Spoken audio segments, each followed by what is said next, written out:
സംസ്ഥാനത്ത് അടയ്ക്കയുടെ വില ഓരോ ദിവസവും കൂടിക്കൊണ്ടിരിക്കുകയാണ്. കർഷകർക്ക് ഏറ്റവും നല്ല സമയമാണ് അടയ്ക്ക വിൽക്കാൻ. ഇനിയും അടയ്ക്കയുടെ വില കൂടും എന്ന് പ്രതീക്ഷിച്ചെന്നാൽ ചിലപ്പോൾ അടയ്ക്കയുടെ വില താഴോട്ടേക്ക് വരും. അതിനാൽ ഏറ്റവും പെട്ടെന്ന് തന്നെ അടയ്ക്ക കയ്യിലുള്ളവർ വിൽക്കാൻ ശ്രമിക്കുക. തെക്കൻ കേരളത്തിൽ അടയ്ക്കയുടെ വില പതുക്കെയാണ് വർദ്ധിക്കുന്നത്.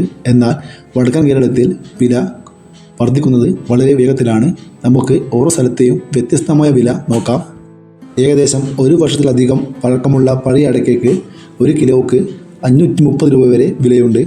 പച്ചയടക്ക 1 കിലോക്ക് 65 രൂപ, പഴുത്തി അടക്ക 1 കിലോ 70 രൂപ, തൊണ്ടോടുകൂടി 1 കിലോ 230 രൂപ.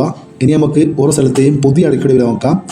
പാല 1 കിലോ പുതിയ അടക്ക 405 രൂപ, പാലോട് 395 രൂപ, പുനലൂർ 385 രൂപ, കാഞ്ഞിരപ്പള്ളി 390 രൂപ, കായംകുളം 385 രൂപ, തൊടുപുഴ 410 രൂപ, കൂത്തുപറമ്പ് 405 രൂപ, ആലക്കോട് 410 രൂപ, തളിപ്പറമ്പ 425 രൂപ, തിരുവനന്തപുരം 395 രൂപ, കൊല്ലം 390 രൂപ, ആലപ്പുഴ 390 രൂപ, കോട്ടയം 385 രൂപ, പത്തനംതിട്ട 350 രൂപ, ഇടുക്കി 390 രൂപ, കരുവഞ്ചാൽ 400 രൂപ, കുടിയാമല 390 രൂപ, വെള്ളരിക്കുണ്ട് 420 രൂപ, എറണാകുളം 385 രൂപ, കേച്ചേരി 400 രൂപ, അമല 415 രൂപ, തൃശ്ശൂർ 405 രൂപ, കാസർഗോഡ് 420 മുതൽ 500 രൂപ വരെ, കണ്ണൂർ 405 രൂപ, കീച്ചേരി 370 രൂപ, വയനാട് 390 രൂപ, മലപ്പുറം 355 രൂപ, കോഴിക്കോട് 390 രൂപ, ഇരിട്ടി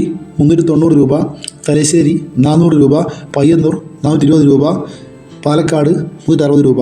ഇതുവരെ വീഡിയോ പൂർണ്ണമാകുന്നു. ലൈക്ക് ചെയ്യാൻ മറക്കല്ലേ. Thank you.